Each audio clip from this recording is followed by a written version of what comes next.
Well, good morning. Today is Thursday. This video is coming to you live a little bit later than I normally do these videos. I went to a networking meeting this morning that took place when I usually record these videos and throw these out. But anyway, my name is Daniel McCrane with McCrane Associates, and small business owners choose to work with us to increase their profitability, expand their scalability, and solidify their legacy because we guarantee our work in each of those areas.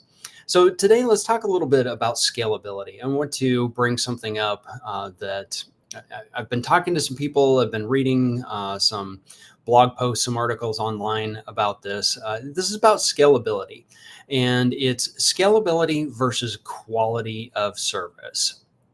So when you start scaling your business, when you start getting more customers in, there's going to be a tipping point where it will be complicated for you to continue to provide the same level of service that you did when you were a little bit smaller, when you had fewer customers that you needed to work with.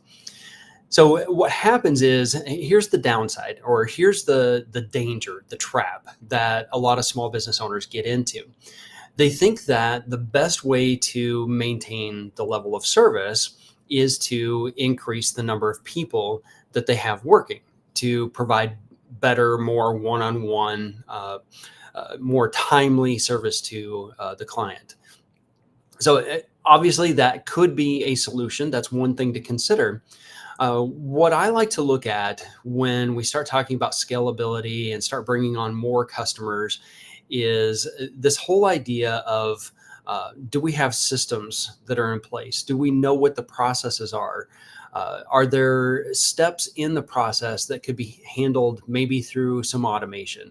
Maybe not the entire process, but is there a portion of the process that could be handled through automation, which would allow your business to scale?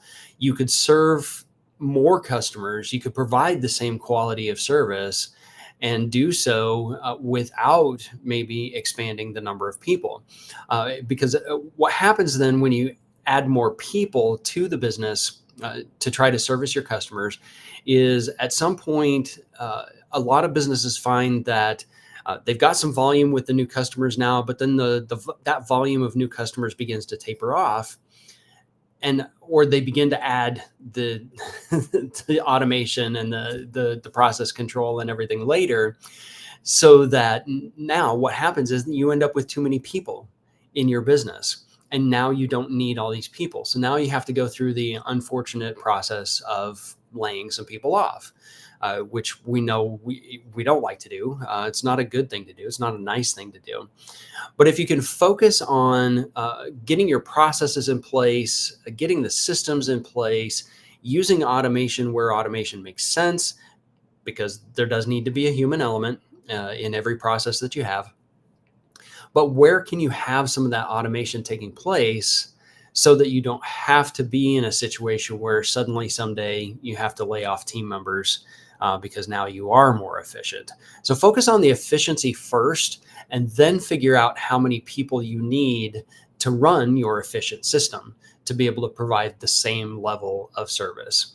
So it's all about quality of service, but it's all about making sure that you're balancing that and making sure that you're doing the right thing for everyone involved. So a little bit shorter video today, but it's about all there is to say in this area anyway. So with that, I will see you all